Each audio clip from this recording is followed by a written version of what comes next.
नमस्कार, जय हिंद दोस्तों। आपके अपने चैनल एपेक्स ग्रुप पे आपका हार्दिक स्वागत है। मुझे उम्मीद है कि आप लोग बहुत अच्छे होंगे और मन लगा के पढ़ाई कर रहे होंगे।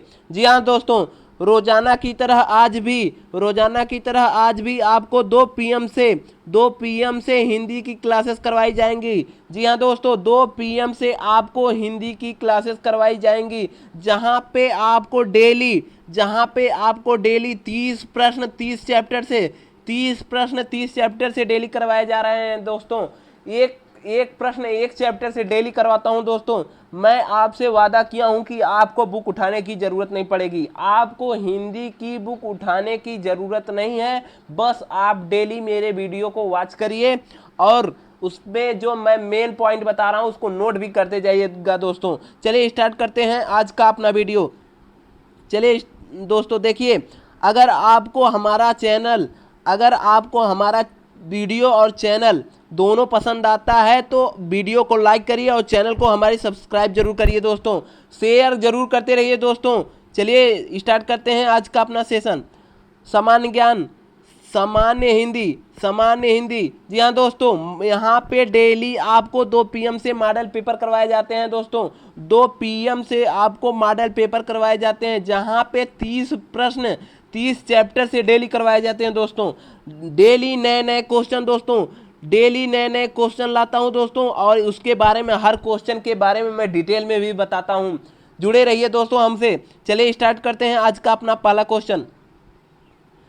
निम्न में से उर्वशी किसकी रचना है? निम्न में से उर्वशी किसकी रचना है? उत्तर करिए दोस्तों। उर्वशी किसकी रचना है? रामधारी सिंह दिनकर, श्याम सुंदर दास, सुमित्रा नंदन पंत, जयशंकर प्रसाद। आपसे एग्जाम में पूछता है दोस्तों, जयशंकर प्रसाद की प्रमुख रचना क्या है? जयशंकर प्रसाद की प्रमुख रचना दोस्तों कामायनी है। क्या है दोस्तों? कामायनी। जयशंकर प्रसाद की प्रमुख रचना क्या है दोस्तों? कामायनी है। अब इनकी एक और, इनको छायावाद का जनक भी कहा जाता है दोस्तों। इनको छायावाद का जनक कहा जाता है। छायावाद का जनक एग्जाम में ये भी पूछा है दोस्तों, छायावाद के जनक कौन है? जयशंकर प्रसाद, सुमित्रा नंदन पंत, श्याम सुंदर दास, महादेवी वर्मा। तो आपको जयशंकर प्रसाद लगाना रहेगा। चलिए, सुमित्रा नंदन पंत की रचना बताइए। यामा दीपशिखा किसकी रचना दोस्तों? यामा दीपशिखा, ये दोनों किसकी रचनाएं हैं? सुमित्रा नंदन पंत की है दोस्तों। चलिए, श्याम सुंदर दास की कोई भी रचना बताइए दोस्तों। गोस्वामी तुलसीदास, श्याम सुंदर दास की रचना क्या है? गोस्वामी तुलसीदास भी है। गोस्वामी तुलसीदास, ये एग्जाम में पूछा हुआ है दोस्तों। गोस्वामी तुलसीदास किसकी रचना है? गोस्वामी तुलसीदास किसकी रचना है? श्याम सुंदर दास की रचना है। बहुत लोग सोचते हैं दोस्तों कि तुलसीदास की रचना होगी। नहीं दोस्तों, तुलसीदास की रचना नहीं है, बल्कि श्याम सुंदर दास की रचना है। तुलसीदास किसकी रचना है? श्याम सुंदर दास की रचना है दोस्तों। फिर उर्वशी किसकी रचना है? उर्वशी रामधारी सिंह दिनकर की रचना। किसकी है? रामधारी सिंह दिनकर की। फिलहाल इस क्वेश्चन का राइट आंसर ऑप्शन ए है। चलिए नेक्स्ट क्वेश्चन देखते हैं दोस्तों। यहाँ पे आपको डेली दोस्तों नए नए क्वेश्चन करवाते हैं। नए नए क्वेश्चन दोस्तों, हर चैप्टर से एक क्वेश्चन लिया हूँ दोस्तों। हर चैप्टर से मैंने आपसे वादा किया है कि 28 प्लस आपको नंबर दिलवा के रहूँगा। मैं अपना वादा पूरा करूंगा। क्या आप अपना वादा पूरा करेंगे? मैं आपसे वादा किया हूं कि 28 प्लस नंबर दिलवाऊंगा। हिंदी में 28 प्लस नंबर दिलवाऊंगा टेट सी टेट में दोस्तों। क्या मैं आपसे तो वादा किया हूं कि मैं 28 प्लस दिलवाऊंगा। क्या आप हमसे वादा करेंगे कि आप 28 प्लस नंबर पाना चाहते हैं? वादा आप दोस्त करिए कि आपको डेली मेरी वीडियो वॉच करनी पड़ेगी और आपको बुक उठाने की कोई ज़रूरत नहीं है। डेली वॉच करिए और इम्पॉर्टेंट पॉइंट को नोट करते जाइएगा दोस्तों। चलिए बताइए, या रा लावा किस वर्ग की व्यंजन है? किस वर्ग के व्यंजन है बताइए। या रा लावा किस वर्ग के व्यंजन है? तालव्य हैं, अंतस्थ हैं, ऊष्म हैं कि ओष्ठ? चलिए दोस्तों बताइए। मैंने आपको बताया था कि पा वर्ग जो होता है अपना, पूरा पा वर्ग ओष्ठ होता है। क्या होता है दोस्तों? पा वर्ग पूरा ओष्ठ होता है। आप कहेंगे सर उसमें व्यंजन कौन कौन सा होता है? मैंने बता रखा है कि सा, श और हा, ये हमारे उसमें व्यंजन है दोस्तों। नोट कर लीजिए, सा, हा जो है हमारा उसमें व्यंजन है। नोट कर लीजिए दोस्तों। अब यहाँ पूछ रहा है अंतस्थ व्यंजन। जी हाँ दोस्तों, अंतस्थ व्यंजन हमारा या रा लावा ही हमारा अंतस्थ व्यंजन है। क्या है दोस्तों? अंतस्थ व्यंजन हमारा या रा लावा ही है। अंतस्थ व्यंजन हमारा क्या है? या रा लावा। अब आप कहेंगे तालव्य क्या है? तालव्य मैंने बोला था कि चा वर्ग जो होता है दोस्तों, चा वर्ग जो होता है या तालव्य होता है। चा वर्ग क्या होता है? तालव्य ध्वनि है। चलिए अब कहेंगे आपकी कंठ ध्वनि बताइए कौन है? मैंने आपको बताया था कंठ ध्वनि पूरा का वर्ग जो है कंठ ध्वनि होता है दोस्तों, का वर्ग कंठ ध्वनि से है। चलिए फिर यार इस क्वेश्चन का राइट आंसर क्या होगा? इस क्वेश्चन का राइट आंसर होगा अंतस्थ। अंतस्थ होता है, अंतस्थ व्यंजन होता है, या रा लावा अंतस्थ व्यंजन होता है दोस्तों। चलिए नेक्स्ट क्वेश्चन देखते हैं दोस्तों, क्वेश्चन नंबर 3। जी हाँ दोस्तों, चलिए उत्तर करिए दोस्तों। संयुक्त वाक्य को पहचानिए, संयुक्त वाक्य को पहचानिए। आप लोग देखते जाइए दोस्तों, मैं धमाका उड़ाने वाला हूँ, पूरा धमाका कर देंगे आप, पूरा आप धुआं धुआं करने वाले हैं दोस्तों। बस आप हमसे लगे रहिए दोस्तों। संयुक्त वाक्य को पहचानिए। मैंने आपको बताया था संयुक्त वाक्य के लिए जिसके बीच में आपको, जिस वाक्य के बीच में आपको और दिखा और देखा उसे आप तुरंत संयुक्त वाक्य लगाएंगे। क्या राम पुस्तक पढ़ रहा है, इसमें और दिखा? नहीं दिखा, ये तो ऑप्शन गलत हो गया। शिल्पी पत्र लिख रही है, इसमें और दिखा? नहीं, ये भी गलत है। धर्मेंद्र ने भोजन किया, इसमें और दिखा? नहीं। वह सुबह गया और शाम को वापस आया, और आपको दिखा? जहां पे और आएगा वहां पे आपको संयुक्त व्यंजन लगाना है। जी हाँ दोस्तों, संयुक्त व्यंजन आपको वहां पे लगाना है। संयुक्त व्यंजन कौन सा हो जाएगा दोस्तों? संयुक्त व्यंजन कौन सा हो जाएगा? आप लोग बताइए, संयुक्त व्यंजन कौन सा हो जाएगा? मैंने आपको बताया संयुक्त व्यंजन कौन सा है, कौन सा है दोस्तों? संयुक्त व्यंजन मैंने आपको बता दिया कि जिसमें भी और लगा है, जिसमें और लगा रहेगा वह संयुक्त व्यंजन है। देखिए इसमें आपको और दिख रहा है, कहाँ दिख रहा है? अब कहेंगे कहाँ दिख रहा है दोस्तों? और आपको ये दिखा, जहां पे और लगा रहेगा वहां पे संयुक्त व्यंजन हो जाएगा। चलिए नेक्स्ट क्वेश्चन देखते हैं दोस्तों, क्वेश्चन नंबर 4।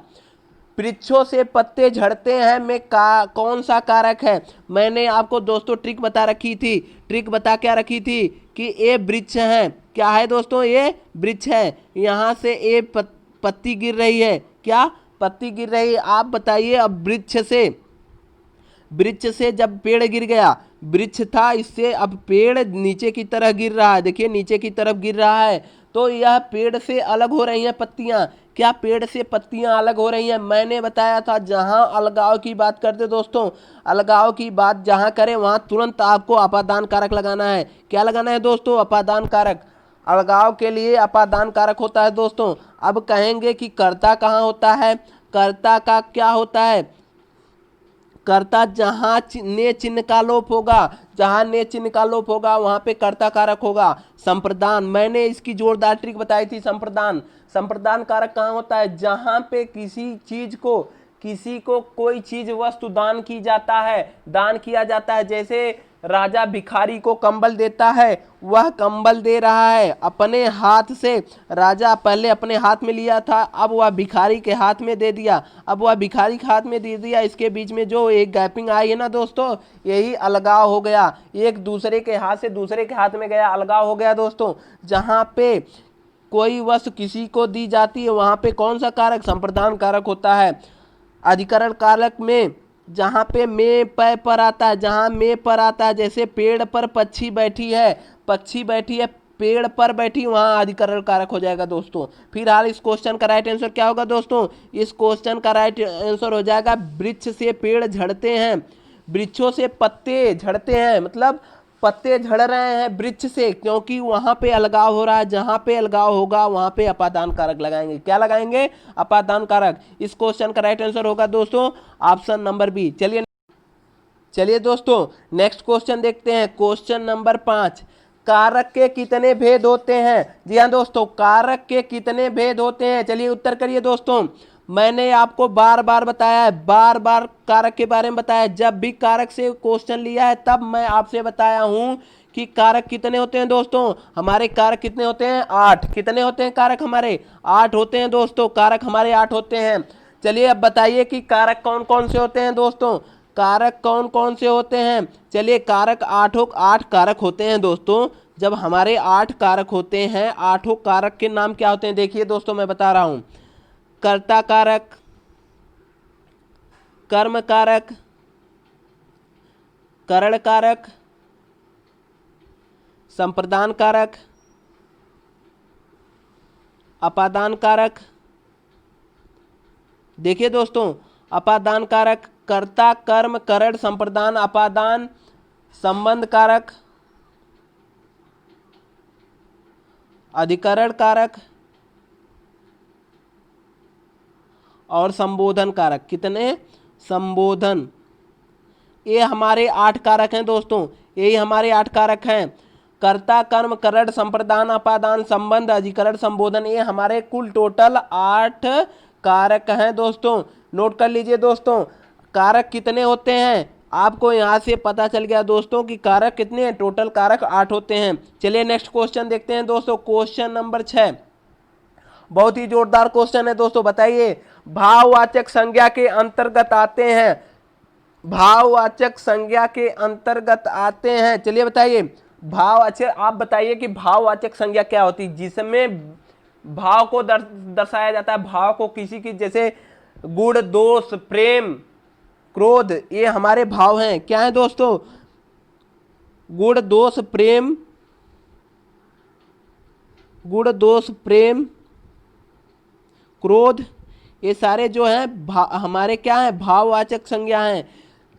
मोहन राम से गुस्सा करता है, मोहन राम से गुस्सा करता है, उसके अंदर खोट है, उसके अंदर यह दोष है। जब वहां पे किसी के अंदर जब प्रेम, क्रोध, गुण, दोष की बात किया जाए, वहां पे भाववाचक होगा। भाव प्रकट हो, जहां पे भाव प्रकट होता है वहां पे भाववाचक होता है। जैसे माँ अपने बेटे से प्रेम करती है, प्यार करती है, वहां पे प्रेम और प्यार क्या हो गया? भाववाचक हो गया। फिलहाल इस क्वेश्चन का भाववाचक पूछा है दोस्तों, भाववाचक संज्ञा पूछा है आपसे। बताइए भाववाचक कौन सा है? यहाँ पे आपको दिख रहा है गुण, दोष। गुण, दोष यहाँ पे क्या होगा दोस्तों? भाववाचक होगा। चलिए नेक्स्ट क्वेश्चन देखते हैं, क्वेश्चन नंबर 7 दोस्तों। अन्वेषण का संधि विच्छेद बताइए, अन्वेषण का संधि विच्छेद बताइए।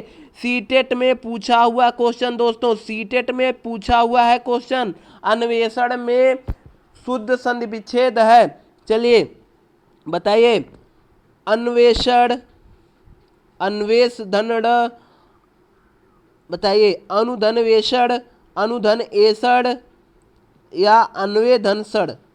चलिए बताइए कौन सा राइट आंसर है। चलिए दोस्तों बताइए, आप बताइए। आपको यहाँ से एक चीज ट्रिक मैंने आपको बताई थी, ट्रिक ये बताई थी जिसपे आपको एक मात्रा दिखे दोस्तों, जिसके ऊपर आपको एक मात्रा दिखे वहां पे आपको तुरंत गुण संधि लगाना। अगर पूछ लिया अन्वेषण में कौन सी संधि है तो आपको गुण संधि मारना है। अब बताइए, एषण में एक ही मात्रा है, एक ही मात्रा है, तो ए कहाँ दिख रहा है आपको? ए दिख रहा है। यहाँ पे देखिए ए दिख रहा है ना दोस्तों, ए, तो ए दिख रहा है, जहां पे ए है तो वही ना एक की मात्रा बनेगा, वही एक ही मात्रा बनेगा ना। अनुधन एषण है, अनुधन एषण का संधि विच्छेद क्या होगा? अन्वेषण। अन्वेषण का संधि विच्छेद अनुधन एषण होगा। फिलहाल इस क्वेश्चन का राइट आंसर ये है, अन्वेषण ये गलत है, अनुधन वेषण गलत है, अन्वेधनसड़ गलत है, हमारा अनुधन एषण सही होगा। फिलहाल इस क्वेश्चन का right answer option number C. चलिए नेक्स्ट क्वेश्चन देखते हैं दोस्तों, क्वेश्चन नंबर 8। निम्नलिखित में कौन सा समास नहीं है? मैंने आपको बताया था दोस्तों, समास कितने होते हैं? 6 होते हैं। अब कहेंगे आप कौन कौन समास होते हैं? अव्ययीभाव समास, कर द्वंद्व समास, बहुब्रीहि समास, तत्पुरुष समास, कर्मधारय समास, द्विगु समास। हमारे 6 समास होते हैं दोस्तों। मैंने आपको एक एक करके नाम बता दिए।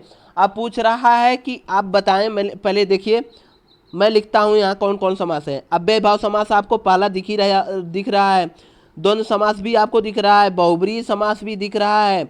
आपको द्विगु समास नहीं दिखा, तत्पुरुष समास नहीं दिखा और कर्मधारय समास नहीं दिखा, और कर्मधारय समास आपको नहीं दिखा, ये आपको नहीं दिखा। आपके 6 समास होते हैं, 1 2 3 4 5 6 6 हो गए। अब बताइए समास नहीं है, आपको सारे समास 6 के 6 समास दिख गए, आपको कौन लग रहा है कि कौन समास नहीं है? कर्म कारक समास ये समास नहीं होता है, बल्कि इसमें सारे समास हैं। कर्म कारक के अलावा द्विगु समास, तत्पुरुष समास, कर्मधारय समास, बहुब्रीहि समास, द्वंद्व समास, अव्ययभाव समास। इस क्वेश्चन का राइट आंसर क्या होगा? कर्म कारक समास। दोस्तों कर्म कारक समास यह समास का भेद नहीं है, यह समास का प्रकार नहीं है। चलिए नेक्स्ट क्वेश्चन देखते हैं, क्वेश्चन नंबर 9। यथारुच में कौन सा समास है? यथारुच में कौन सा समास है? मैंने आपको जोरदार ट्रिक बताई थी दोस्तों, जिसमें भी आपको उपसर्ग दिखा, उपसर्ग जिस भी वाक्य में आपको दिखा, जिस भी शब्द में आपको उपसर्ग आगे दिखा, वहां पे तुरंत आपको अव्ययभाव समास मानना है। यथारुचि में, यथारुचि में आप देख रहे हैं कि यथा यहाँ पे उपसर्ग है, यथा उपसर्ग है, इसलिए यहाँ क्या अव्ययभाव समास हो जाएगा। क्या हो जाएगा दोस्तों? अव्ययभाव समास हो जाएगा। चलिए नेक्स्ट क्वेश्चन देखते हैं। यहाँ से आपको बताऊं, समास मैंने बताया समास 6 होते हैं, एक एक करके सबके नाम बता दिया मैंने। बहुब्रीहि समास क्या होता है? जिसका दोनों, जिसका ना कोई, ना पहला पद प्रधान ना दूसरा पद प्रधान, बल्कि कोई अन्य पद प्रधान हो, वहां बहुब्रीहि समास। दुनिया का कोई भी शब्द ले लो, अगर उपसर्ग उसमें आगे लगा है, अव्ययभाव समास। जिसका दोनों पद प्रधान, जिसका दोनों पद प्रधान होता है, वहां द्वंद्व समास होता है। तत्पुरुष समास, तत्पुरुष समास क्या होता है? जिसका विग्रह करने पर उसमें कारक आता है, जिसका उत्तर पद प्रधान होता है दोस्तों। जी हाँ दोस्तों, जिसका उत्तर पद प्रधान, जिसका उत्तर पद प्रधान होता है। देखिए दोस्तों, बहुब्रीहि समास जिसका कोई भी पद प्रधान नहीं हुआ, बहुब्रीहि समास। जिसके, जिसमें उपसर्ग लगा है, जिस भी शब्द में उपसर्ग लगा है, उपसर्ग जिसमें लगा है उसमें अव्ययभाव समास। जिसका दोनों पद प्रधान हुआ, बहुब्रीहि समास। द्वंद्व समास क्या होता है? द्वंद्व समास क्या होता है दोस्तों? द्वंद्व समास वे समास होते हैं जिसका दोनों पद प्रधान, जिसका दोनों पद प्रधान होता है, द्वंद्व समास होता है। और तत्पुरुष समास जिसका पहला पद प्रधान, अभी दोस्तों मैंने आपको बता रहा था, जिसका दूसरा पद, जिसका दूसरा पद प्रधान होता है दोस्तों, उसका कर्मधारय समास होता है। तत्पुरुष समास कहाँ होता है? जिसका पहला पद प्रधान हो, जिसका पहला पद प्रधान वह तत्पुरुष समास कहलाएगा। फिलहाल इस क्वेश्चन में पूछा है यथारुचि में कौन सा समास है?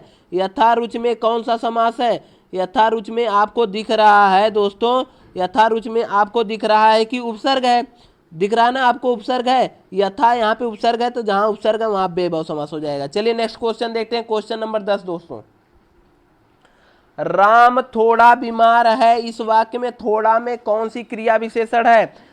थोड़ा कौन सी क्रिया विशेषण? मैंने आपको बताया था थोड़ा बहुत कम ज्यादा, थोड़ा बहुत कम ज्यादा जहां आपको दिखा, थोड़ा बहुत कम ज्यादा जहां आपको दिखा, यह परिमाणवाचक होगा। क्या होगा दोस्तों? यह परिमाणवाचक होगा, क्योंकि परिमाणवाचक में जहां पे मात्रा की बात करता है वहां परिमाणवाचक होता है। कालवाचक जहां पे समय की बात करते हैं वहां कालवाचक होता है, जहां पे समय की बात करते हैं वहां कालवाचक। और स्थानवाचक क्या होता है? स्थानवाचक होता है जहां पे किसी भी स्थान की बात कर दें, जैसे ताजमहल आगरा में है, ताजमहल आगरा में है तो वहां स्थान बताया जा रहा है ना दोस्तों। रीतिवाचक जैसे प्राचीन, प्राचीन यह काल, यह कार्य प्राचीन कालों से चला आ रहा है, यह कार्य प्रतिदिन होता है, वहां रीतिवाचक होगा। चलिए इस क्वेश्चन का राइट आंसर क्या होगा दोस्तों? थोड़ा जहां भी आ गया, थोड़ा जहां भी आ गया, थोड़ा ज्यादा कम, जहां पे मात्रा की बात करेगा वहां परिमाणवाचक होगा। चलिए नेक्स्ट क्वेश्चन देखते हैं दोस्तों, question number 11। Very very most important question है दोस्तों, वेरी वेरी इंपॉर्टेंट क्वेश्चन है दोस्तों। श्री गणेश शब्द का विलोम है। एग्जाम में आप देखेंगे, वीडियो के एग्जाम में, आरओ के एग्जाम में, टेट में, ये सब सारे क्वेश्चन आए हुए हैं। श्री गणेश शब्द का विलोम बताइए। श्री गणेश शब्द का विलोम इति, अथ, इति श्री, इत्यालम। चलिए बताइए, मैं आपको बता दूं श्री गणेश का मतलब क्या होता है। श्री गणेश शब्द का विलोम होता है, क्या होता है दोस्तों? श्री गणेश का इतिश्री होता है। क्या होता है? इतिश्री। क्या होता है? श्री गणेश का विलोम होता है इतिश्री।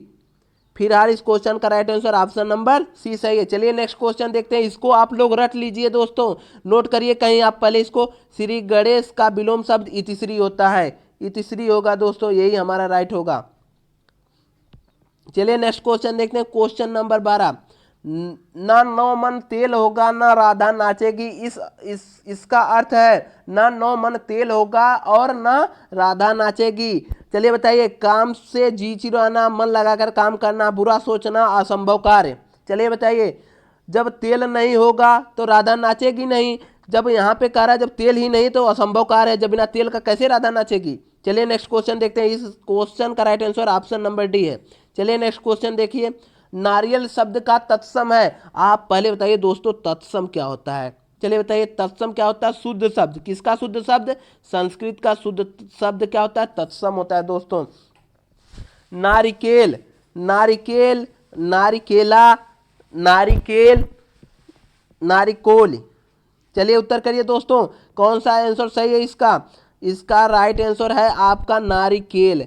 नारियल का तत्सम रूप क्या है, नारिकेल। फिलहाल इस क्वेश्चन का right answer option number A है। चलिए नेक्स्ट क्वेश्चन देखते हैं दोस्तों, क्वेश्चन नंबर 14। इनमें शुद्ध वर्तनी वाला शब्द कौन सा है। इसमें शुद्ध वर्तनी वाला कौन सा शब्द है बताइए। आप तो आशीर्वाद बहुत लोग ऐसे लिखते हैं, मैं बता दूं आपको, आशीर्वाद सब ऐसे सही मार के चले आते हैं दोस्तों। इसमें मैंने ये ऑप्शन नहीं डाला है, लेकिन आशीर्वाद ऐसे लिखा रहता है, बहुत लोग सही करके चले आते हैं। लेकिन दोस्तों यह बिल्कुल गलत है। यह आशीर्वाद जो है दोस्तों लिखा है, यह बिल्कुल गलत है, बिल्कुल गलत है। आशीर्वाद सही क्या है दोस्तों, यहाँ पे आशीर्वाद का सही रूप ए है। ऑप्शन नंबर बी ए आशीर्वाद सही है। नोट करिए दोस्तों, नोट कर लीजिए कि आशीर्वाद ऐसे लिखा जाता है दोस्तों। चलिए नेक्स्ट क्वेश्चन देखते हैं, क्वेश्चन नंबर 15। जंगल का पर्यायवाची नहीं है। चलिए बताइए, जंगल का पर्यायवाची, कानन मीन्स भी जंगल होता है दोस्तों, अरण्य मीन्स भी जंगल होता है, वन मीन्स भी जंगल होता है। वन का मतलब जंगल, अरण्य का मतलब जंगल, कानन का मतलब जंगल। बगीचा ये जंगल की पर्यायवाची नहीं है दोस्तों, बगीचा जंगल की पर्यायवाची नहीं है, यह बाग की पर्यायवाची है, यह बाग की पर्यायवाची है। फिलहाल इस क्वेश्चन का राइट आंसर क्या जाएगा, बी। कानन मतलब होता है क्या, जंगल। अरण्य मिस भी जंगल का पर्यायवाची, वन का भी मतलब जंगल, ये भी जंगल का पर्यायवाची है। लेकिन यहाँ पूछा है कि जंगल की पर्यायवाची कौन नहीं है। यहाँ पे आपको ऑप्शन नंबर बी सेलेक्ट करना है कि बगीचा नहीं है दोस्तों। क्या नहीं है, बगीचा नहीं है। यहाँ पे बगीचा आपका राइट आंसर होगा। चलिए नेक्स्ट क्वेश्चन देखते हैं, क्वेश्चन नंबर 16।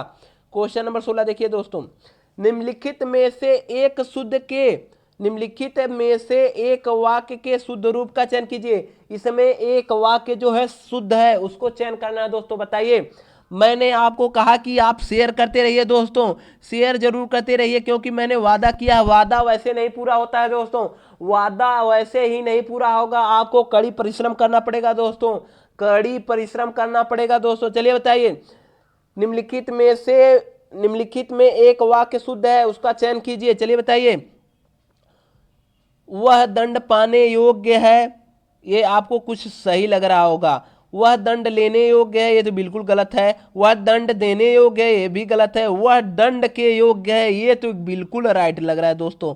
वह दंड के योग्य है, वह दंड के योग्य है। फिलहाल इस क्वेश्चन का right answer option number C, वह दंड के योग्य है। ये इस क्वेश्चन का राइट आंसर क्या होगा दोस्तों, ऑप्शन नंबर सी। चलिए नेक्स्ट क्वेश्चन देखते हैं, क्वेश्चन नंबर 17। विनय पत्रिका की भाषा है। मैंने आपको पिछले वीडियो में एक जोरदार ट्रिक बताई थी दोस्तों। विनय पत्रिका सारी बलि लेकर ब्रज को चली, विनय पत्रिका सारी बलि लेको ब्रज को चली, लेकर ब्रज को चली, मतलब समझिए दोस्तों, विनय पत्रिका जो है, विनय पत्रिका जो है ब्रज भाषा की है। किस भाषा की है दोस्तों, ब्रज भाषा की है। आपसे इस क्वेश्चन में यही पूछा है दोस्तों, सारी वली का मतलब क्या है। आप कहेंगे सर सारी वली का मतलब क्या है। सारी वली का मतलब जो होता है जिसमें भी वली लगा है लास्ट में, जिसमें भी वली लगा है वह सारी भी ब्रज की बोलियां होंगी। जैसे कवितावली, दोहावली, कवितावली, दोहावली, ये सारी किसकी रचनाएं हैं, ये सारी तुलसीदास की है। किसकी, तुलसीदास की भी रचनाएं हैं। विनय पत्रिका भी किसकी रचना है, तुलसीदास की है। किसकी है, तुलसीदास की है। ये ट्रिक है, विनय पत्रिका सारी बलि। सारी बलि मतलब दोस्तों क्या होगा, बलि मतलब जिसमें भी बलि लगा है। जैसे कवितावली लास्ट में वली लगता है ना, उसमें वली लगता है। कवितावली, दोहावली सब में वली लगा है। जहां पे वली लगा रहेगा वहां पे आपको लगा देना है कि यह ब्रज भाषा की है। क्या, ब्रज भाषा की है। लेकिन विनय पत्रिका एक अलग से है। विनय पत्रिका और जिसमें भी वली लगी है, ब्रज की हैं बोलियां। चलिए यहाँ पे पूछा है विनय पत्रिका की भाषा है, तो आपको तुरंत लगाना है ब्रज। पूर्वांचल की भाषा क्या है दोस्तों? पूर्वांचल की क्या है? पूर्वांचल की हमारी भोजपुरी है। चलिए नेक्स्ट क्वेश्चन देखते हैं, क्वेश्चन नंबर 18 दोस्तों। गुरु के समीप रहकर शिक्षा ग्रहण करने वाले के लिए एक शब्द है। गुरुकुलवासी, छात्रावासी, अंतेवासी, आश्रमवासी। चलिए उत्तर करिए दोस्तों, शीघ्र ही उत्तर करिए दोस्तों। इस क्वेश्चन का राइट आंसर बताइए। चलिए बताता हूं दोस्तों, गुरु के समीप रहकर शिक्षा ग्रहण करने वाले के लिए एक शब्द क्या है दोस्तों? एक शब्द क्या है उसके लिए? एक शब्द क्या है? अंतेवासी। क्या होता है? अंतेवासी। नोट कर लीजिए दोस्तों, एग्जाम में पूछा हुआ क्वेश्चन है। चलिए नेक्स्ट क्वेश्चन देखते हैं दोस्तों, क्वेश्चन नंबर 19। भरत मुनि के रस सूत्र में निम्नलिखित में से किसका उल्लेख नहीं है? पहले आप बताइए, भरत मुनि ने रस की संख्या कितनी बताई? 8 बताई। कितनी? 8 बताई है। भरत मुनि ने 8 रसों की संख्या बताई है। चलिए अब पूछता है क्वेश्चन कि भरत मुनि ने किस रस का उल्लेख नहीं किया? शांत रस को उसने अपने रसों में शामिल नहीं किया है दोस्तों। शांत रस को उसने रस नहीं माना है। किसने? भरत मुनि ने शांत रस को रस नहीं माना है। चलिए दोस्तों पहले बताइए, भरत मुनि के सूत्र में निम्नलिखित में से किसका उल्लेख नहीं है? भरत मुनि के रस सूत्र में से निम्नलिखित में से किसका उल्लेख नहीं है? तो आप लगाएंगे किसका उल्लेख नहीं है? अस्थाई भाव का। भरत मुनि के सूत्र में अस्थाई भाव का उल्लेख नहीं है दोस्तों। फिलहाल इस क्वेश्चन का राइट आंसर क्या होगा? सी। क्या होगा दोस्तों? सी। चलिए नेक्स्ट क्वेश्चन देखते हैं, क्वेश्चन नंबर 20 दोस्तों। चौपाई छंद में मात्राओं की संख्या। चौपाई छंद में मात्राओं की संख्या पहले आप बताइए।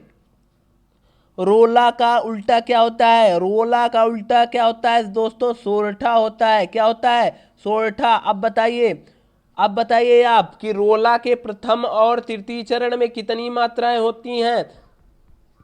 प्रथम और तृतीय चरण में कितनी मात्राएं होती हैं? 13 और द्वितीय और चतुर्थ चरण में रोला के कितनी? 14 मात्राएं, 11 मात्राएं होती हैं दोस्तों।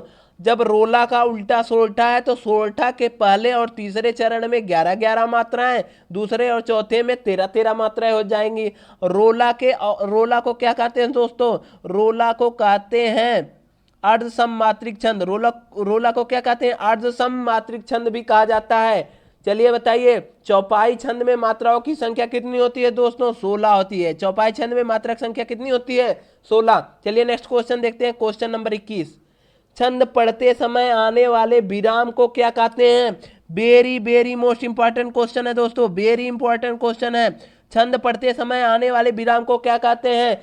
यति कहते हैं। क्या कहते हैं दोस्तों? यति कहते हैं। नोट कर लीजिए दोस्तों, यति कहते हैं। छंद पढ़ते समय जो हम विराम चिन्ह लगता है, छंद पढ़ते समय आने वाले विराम को यति कहते हैं। चलिए नेक्स्ट क्वेश्चन देखते हैं, क्वेश्चन नंबर 22 दोस्तों। मीठा अमरूद में मीठा विशेषण किस कोटि का है? चलिए बताइए ये दोस्तों, आप बताइए, मीठा खट्टा या किसी चीज का गुण बताता है ना, कि सेब मीठा है, अमरूद मीठा है, या उसका क्या बताता है? गुण बताता है, वह कैसा है। आपको इसी से पता चल जा रहा है कि अमरूद मीठा है। अमरूद मीठा है, इसका विशेषण क्या है? गुणवाचक। चलिए नेक्स्ट क्वेश्चन देखिए, क्वेश्चन नंबर 23 देखिए दोस्तों, क्वेश्चन नंबर 23। प्रत्येक रस में संचरण करने वाले भाव को कहते हैं? प्रत्येक रस में संचरण करने वाले भाव को क्या कहते हैं दोस्तों? चलिए बताइए। संचारी भाव, अस्थाई भाव, विभाव, अनुभाव। चलिए दोस्तों उत्तर करिए। प्रत्येक रस में संचरण करने वाले को क्या कहते हैं? इस क्वेश्चन का राइट आंसर होगा संचारी भाव। प्रत्येक रस में जो संचरण करता है उसे क्या कहते हैं दोस्तों? संचारी भाव कहते हैं। क्या कहते हैं? संचारी भाव कहते हैं दोस्तों। इस क्वेश्चन का राइट आंसर ऑप्शन ए सही है। चलिए नेक्स्ट क्वेश्चन देखते हैं, क्वेश्चन नंबर 24। निम्न में से कौन सी राजधानी की बोली नहीं है? राजस्थानी बोली नहीं है। चलिए बताइए, निम्न में से कौन सी राजस्थानी बोली नहीं है? राजस्थानी बोली बताइए कौन सी नहीं है इसमें राजस्थानी बोली? चलिए बताइए। मारवाड़ी, मेवाती, मालवी, बुंदेली। हम बताएं दोस्तों आपको, अब मैं बता रहा हूं, सुनिए, ध्यान दीजिए दोस्तों। मारवाड़ी, मेवाती, मालवी, ये सारी रचनाएं जो हैं, सॉरी, ये सारी जो बोलियां हैं, ये सारी जो बोलियां हैं ये राजस्थानी बोलियां हैं। कहाँ की हैं? राजस्थानी बोलियां हैं। ये सारी बोलियां राजस्थानी बोलियां हैं। लेकिन बुंदेली एक ऐसी है जो राजस्थानी बोली नहीं है। ये कहाँ की बोली है दोस्तों? पश्चिमी हिंदी की बोली है। पश्चिमी हिंदी की बोली क्या है? बुंदेली है। पश्चिमी हिंदी की बोली क्या है? बुंदेली है। चलिए नेक्स्ट क्वेश्चन देखते हैं। क्वेश्चन नंबर 25 दोस्तों, निम्नलिखित में से कौन सा स्वर दंत से बोला जाता है? स्वर बोलिए दोस्तों, निम्नलिखित में से कौन सा स्वर दंत से बोला जाता है? चलिए दोस्तों, यहां पे आप एक ऑप्शन लगाइए ई पे, नन, मतलब इनमें से कोई नहीं है। इनमें से कोई नहीं है। ये भी इस क्वेश्चन का मैं एक नोट बताऊंगा, आप लोग नोट करिए, नीचे मैं बता रहा हूं। चलिए नोट करिए। ऐसा कोई स्वर नहीं है जहां दंत का उपयोग होता हो। कोई ऐसा स्वर नहीं है हमारे हिंदी वर्णमाला में दोस्तों। हमारे हिंदी वर्णमाला में 11 स्वर होते हैं। हमारे हिंदी वर्णमाला में 11 स्वर होते हैं। कौन कौन से होते हैं? आ, आ, पूरे कितने स्वर हैं? 11 स्वर होते हैं दोस्तों। अब इसमें कह रहा है कि जितने भी हमारे हिंदी वर्णमाला में स्वर होते हैं उनमें से कोई भी ऐसा स्वर नहीं है, कोई भी ऐसा स्वर नहीं है जो हमारा दंत से बोला जाए। चलिए दोस्तों बताइए, हिंदी वर्णमाला में कोई भी ऐसा स्वर नहीं है जो दंत से बोला जाए। ये हमारे 11 स्वर है ना, आप सबको बोल के देखिए। कोई भी स्पर्श कर रहा है दंत को। आ ये कंठ से होता है, ए ई तालु से, ऊ ओष्ठ से है। ए मैंने बताया था आपको, कंठ और तालु से बोला जाता है। कंठ और ओष्ठ से ओ और अ बोला जाता है। कंठ ओष्ठ से बार बार एग्जाम में पूछा है। औ का उच्चारण स्थान क्या है? कंठ ओष्ठ, याद करिएगा दोस्तों। ए का उच्चारण स्थान क्या है? कंठ तालु है। और आ का उच्चारण स्थान क्या है? कंठ। ई का उच्चारण स्थान क्या होता है? ई का उच्चारण स्थान दोस्तों होता है तालु। और ऊ का उच्चारण स्थान क्या होता है? ओष्ठ होता है। पूछ रहा है कि निम्न में से, यहां मैंने अभी आपको लिखाया है कि एक ऑप्शन नन लिखिए। इस क्वेश्चन का राइट आंसर क्या होगा? नन होगा दोस्तों। मैंने आपको बताया कि ऐसा कोई भी स्वर नहीं है जिसका उच्चारण स्थान दंत से हो। नोट कर लीजिएगा ये नोट। ऐसा कोई भी स्वर नहीं होता है, ऐसा कोई भी स्वर नहीं होता है जिसका उच्चारण स्थान दंत से हो। किससे? दंत से हो। चलिए नेक्स्ट क्वेश्चन देखते हैं। क्वेश्चन नंबर 26, ई ओष्ठ प्रयोग के आधार पर कहां से बोला जाता है? चलिए बताइए, ई ओष्ठ प्रयोग के आधार पर कहां से बोला जाता है? मैंने आपको बताया था ओष्ठ प्रयोग से ई बोलिए। ई बोलिए, आपका मुंह का आकार कैसा हो रहा है ई बोलने से? ई बोलिए, आपका मुंह का आकार ऐसे हो रहा है। ई देखिए ऐसे बन रहा है। अब बोलिए, मान लीजिए ऊ बोल रहे हैं हम, तो ऊ बोलिए तो आपके ओठ का आकार कैसा हो रहा है? गोल सा हो रहा है। क्या? गोल सा हो रहा है। अब ये ऊ कैसा होगा? यहाँ पे ऊ होगा वृत्तमुखी। क्या होगा? ऊ, मेरा ओष्ठ जो है वृत्तमुखी हो जा रहा है। अब इसी का आधा अर्धवृत्तमुखी क्या है? मैंने ई बोला तो अर्धवृत्तमुखी हो गया। ई बोला तो मेरा मुंह थोड़ा ही खुला तो यहाँ अर्धवृत्तमुखी हो गया। ऊ बोला तो गोलाकार हो गया मेरा ओष्ठ। जहां गोलाकार हो गया वहां वृत्त के आकार का हो गया। अर्धवृत्तमुखी क्या हो गया? ई। समझ में आया दोस्तों? वृत्तमुखी क्या होगा हमारा? वृत्तमुखी हमारा क्या होगा दोस्तों? वृत्तमुखी हमारा हो जाएगा, वृत्तमुखी हमारा क्या होगा दोस्तों? मैंने बताया ऊ, ऊ देखिए इसको बोल रहे हैं तो हमारा ओष्ठ जो होता है गोलाकार हो जा रहा है। कैसे हो जा रहा है? गोलाकार। ये वृत्तमुखी है। अर्धवृत्तमुखी क्या होता है? अर्धवृत्तमुखी क्या है? हमारा ओष्ठ जब बोलने पे आधा ही खुले, कोई भी वर्ड बोलने में आधा ही खुले, जैसे ई बोलिए, देखिए आधा ही खुल रहा है ना। ई बोलने से हमारा आधा ही खोलता है। तो यहाँ पे हमारा ऑप्शन नंबर क्या सही होगा? यहाँ पे हमारा ऑप्शन नंबर बी सही होगा, क्योंकि ई के बोलने से हमारा आधा ही मुख खुल रहा है, अर्धवृत्तमुखी हो रहा है। चलिए नेक्स्ट क्वेश्चन देखते हैं। क्वेश्चन नंबर 26 दोस्तों, सभी स्वर होते हैं। चलिए बताइए, यहां से एक पॉइंट नोट करिएगा दोस्तों। मैंने आपको बताया था पहला और दूसरा ये जो होते हैं अघोष होते हैं। पहला और दूसरा क्या होता है? हर वर्ग का वर्ग, चा वर्ग, टा वर्ग, पा वर्ग का पहला और दूसरा वर्ड जो होता है वह अघोष होता है। तीसरा, चौथा, पांचवा जो बचता है ये हमारा क्या होता है? ये हमारा घोष होता है। क्या होता है दोस्तों? घोष होता है।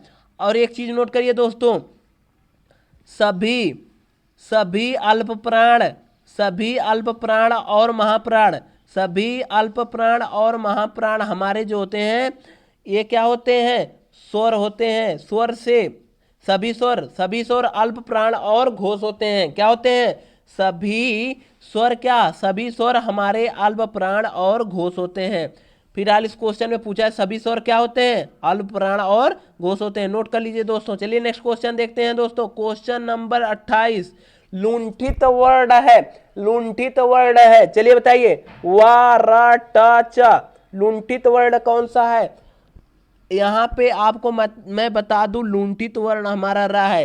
रा बोल के देखिए, हमारी जीभ जो है पीछे की तरह मुड़ जा रही है, पीछे की तरफ। रा रा बोलिए, देखिए हमारी जीभ तो है पीछे की तरफ मुड़ जा रही है। वहां पे जहां हमारी जीभ पीछे की तरफ मुड़ेगी वहां पे क्या होगा, हमारा लुंठित वर्ण होगा। इस क्वेश्चन का राइट आंसर नंबर बी है। चलिए नेक्स्ट क्वेश्चन देखते हैं दोस्तों। नेक्स्ट क्वेश्चन देखिए 29 शुद्ध वर्तनी का चयन कीजिए, शुद्ध वर्तनी का चयन कीजिए। अनुक्रस क्या होता है, अनुक्रम, ये माँ पे ऊपर नहीं लगता है। अनुक्रम ये हमको सही लग रहा है। अनुक्रीम क्या होता है, सब गलत है। इस क्वेश्चन का राइट आंसर क्या होगा दोस्तों, अनुक्रम। अनुक्रम हमारा ही यही सही है। चलिए नेक्स्ट क्वेश्चन देखिए। क्वेश्चन नंबर 30 निम्न में मूर्धन्य वर्ण है।